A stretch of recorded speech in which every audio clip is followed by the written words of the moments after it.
Good morning. If you're a pet owner, pay attention this morning. Pay attention to this episode. Going to give you a couple tips that are very important. Have my dog dad mug with me this morning because I am a dog owner. But the tips I'm sharing today will be for cats and dogs and any pets that you might have. Maybe you're like Arnold and you have your pet pig, which he loves his little pet pig. Doesn't matter. We all love our pets. And during the cold weather, it is important to take care of them. I mean, they rely on us.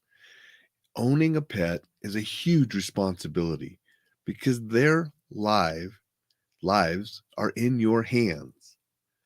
So it's a huge responsibility. If you don't want to take it on, don't have a pet. If you do own a pet, take that responsibility seriously. Excuse me. Cold weather has a lot of different things it can bring with pets. Obviously, we know what it's like to get out in cold, and I've talked about cold weather for us, worrying about frostbite, hypothermia, things like that. Pets can get those too. Pets can get frostbite. Sometimes it's harder to notice because of their fur and so forth, and then it goes untreated and it can cause more damage. Pets can also have hypothermia. All hypothermia is when your internal core gets down to a lower temperature than it's supposed to be. Okay? We need to be careful, especially in some of these sub-zero temperatures we've had lately. Now, if you're like me and you have an animal that likes the snow, I mean, Rocky sometimes thinks he's an Alaskan shepherd, not an Australian shepherd. He loves running around in the snow. And he doesn't mind going out when it's sub-zero. I mean, I opened up and let him out when it was minus 22, 23 degrees the other morning. But he didn't stay out very long, and I called him in after he did his business. And if you have a pet, you got to let them outside to do their business, but monitor them, be careful, make sure we get them back in. Shorten your walks that you're going to take. I mean, it's important to get their exercise, but we're not going to take the same walks when it's minus 20 degrees as we would other times of the year. We got to be smart about it. Get some exercise and some playtime, maybe indoors, and do some things that we can, do there. Always make sure they have plenty of water, whether they're outside or inside. Make sure that if they are a short-haired dog, you can put a coat on them. And judge by what kind of pet you have. Rocky likes the snow and cold. Some animals do not fare as well as he does out there. Some will fare even better. You have Malamutes, Huskies, dogs that were bred for cold weather. They're going to fare better out in it than a really short-haired dog. Young dogs, old dogs, dogs that maybe have different ailments, whether it's arthritis or different things. The cold will affect them differently.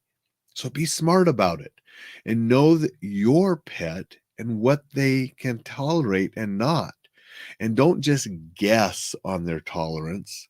You don't want them out there and you think, oh, they'll be fine. And they're out there just shivering and cold and uncomfortable. Would you like that?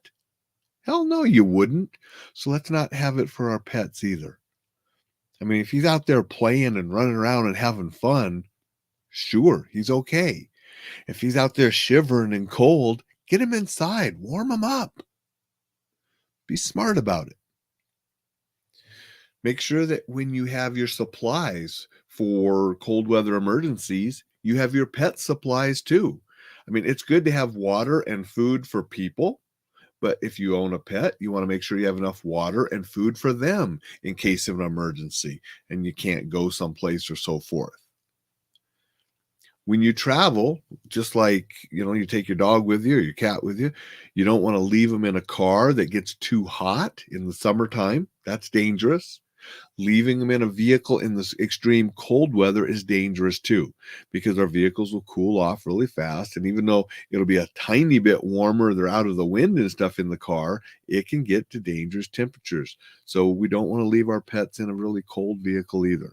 It's better to leave them at home where they can be inside and warm than if you're going to take them with you and leave them in a really cold car. So some of this is just common sense. We got to think, how would you want to be treated?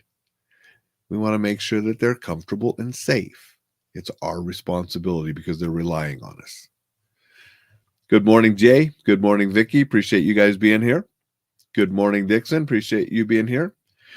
We put out boxes with towels inside for the feral cats we feed.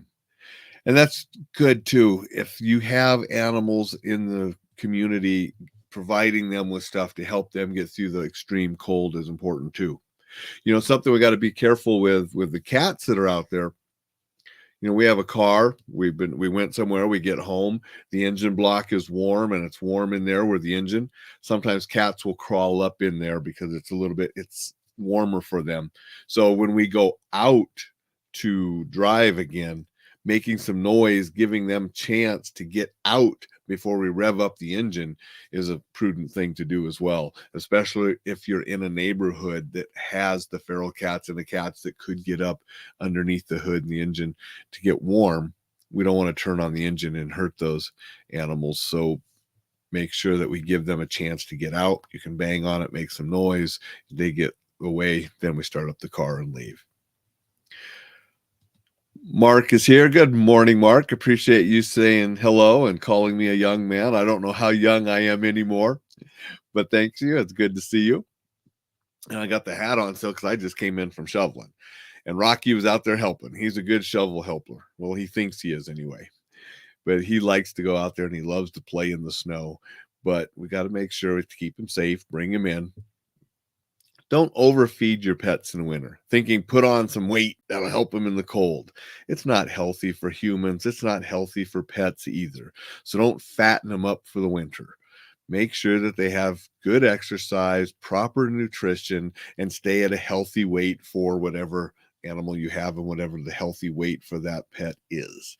And you can work with your veterinarian to make sure that you have the healthy weight and healthy food and so forth for them. Make sure they always have plenty of water, not just in the summertime, but in the winter, they need to make sure they always have fresh, clean water as well. If you do keep them outside and they have a shelter outside, always make sure they have water that's not frozen. Make sure they do have a good shelter that keeps them warm outside. So just be smart about it.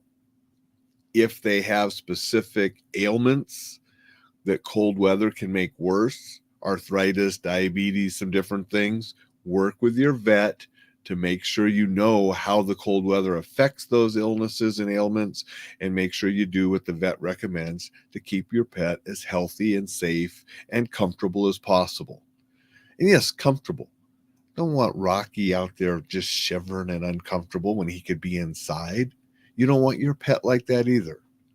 So just think about that. And it's easy to forget them sometimes.